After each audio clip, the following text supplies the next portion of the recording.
Yeah. That's way best. The marble halls of nations, hushed and grand, held forth a lectern, polished by the hand of history, for speakers, great and small, to stand and offer hope or watch the fall. But in this year of 2025, a different cadence made the spirit writhe. A finger pointed not to charts or maps, but aimed at phantoms caught in rhetoric's traps. The world was gathered, poised to hear a plea for peace and progress, unity. Instead a sermon steeped in brazen scorn, a tempest brewed where olive branch is born.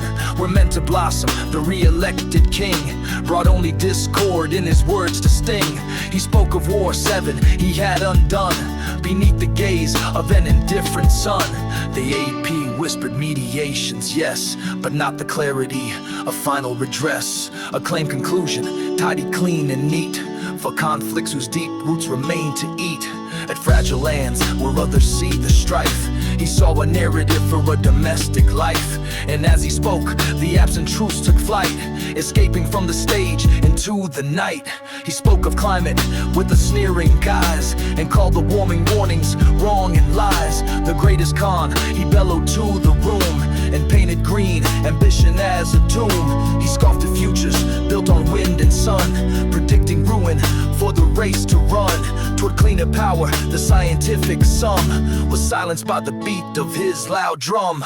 The ice caps melt, The tides begin to climb, but on the stage he paused the march of time. inflation too, Was conquered, so we claim a dragon slain. its fiery breath untamed. Just months before, He spoke of April's love, ignoring July August full of rising prices. tightening the bell. The truth was shaped by how the feeling fell. Not by the numbers, cold and hard and fast, but by a story for a base to cast. Their faith upon a stock market, a gleam, a soaring bull to fuel his favorite theme.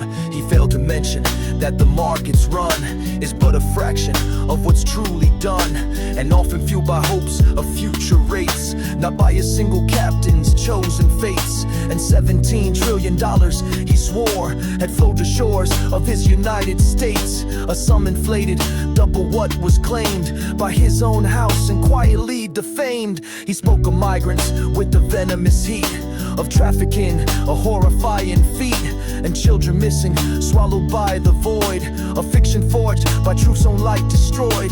The missing numbers lies a monstrous scale, were used as kindling for a fiery tale. And then the triple sabotage, a cry, a paranoid conspiratorial sigh. The escalator, teleprompters fade, a sinister and orchestrated raid. He called the Secret Service to the fray, while later reports showed his own team's play. A miscommunication or a trip, the puppet master blamed the sagging strip. He pointed fingers at the peaceful lands, at Iran's actions with accusing hands. He called them sponsors of a terror's creed, ignoring IAE, a steady patient deed, and US actions fueling regional pain. A single narrative in pouring rain. He held aloft a shield of blinding white to hide the darker shadows of the night. The European allies felt the sting. You're going to hell, he said, with venom spring. He mocked their policies of green and peace, and blamed their futures on their immigration cease. He criticized their reliance on the gas from Russia's coffers, letting judgment pass, ignoring how his past maneuvers bold had left them shivering in the Arctic cold. The United Nations, feckless, not alive, a tool he claimed where only lies could thrive. The very stage he used to spew his bile, he castigated with a scornful smile.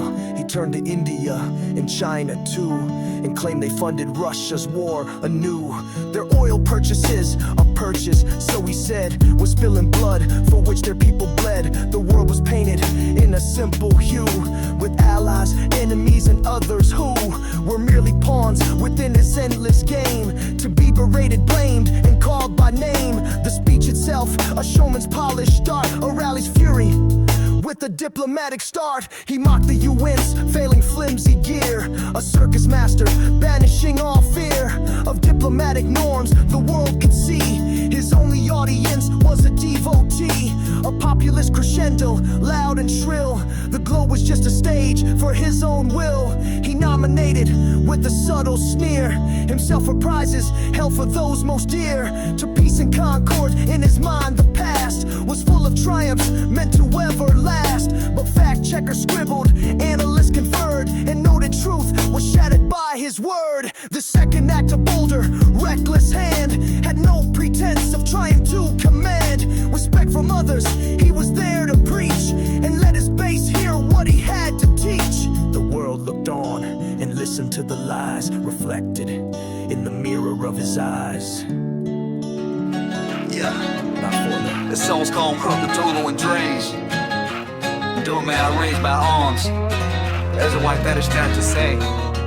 Upon the global stage, a voice was raised, not for the world, but for a world he praised. To diplomats, he turned his back. A home crowd's cheer was all he sought to track. He spoke of battles, wars he claimed to end, while fact checkers watched and watched and watched again.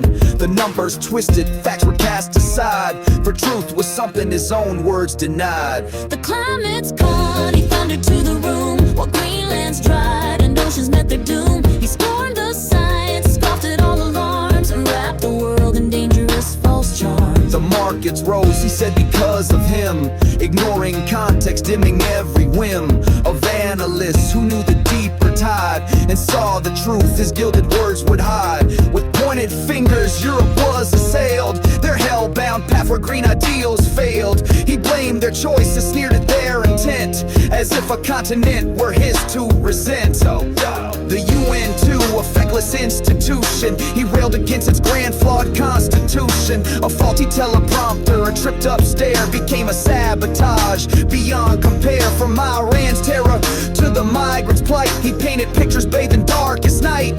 He spun the fictions, let the rumors fly, as global leaders listened inside. The climate's gone, he thundered to the room, while Greenland's dried and oceans met the doom. He scorned the science, scoffed at all alarms, and wrapped the world in dangerous false charms. The climate's gone, he thundered to the room, while Greenland's dried and oceans met the doom. He scorned the science, scoffed at all alarms, and wrapped the world in dangerous false charms. It wasn't peace he sought, or global grace, but rally rhetoric in a hallowed space. He stood in posture to his base, he spoke while diplomatic norms went up in smoke. The climate's gone, he thundered to the room, while Greenland's dried and oceans met their doom. He scorned the science, scoffed at all alarms, and wrapped the world in dangerous false charms.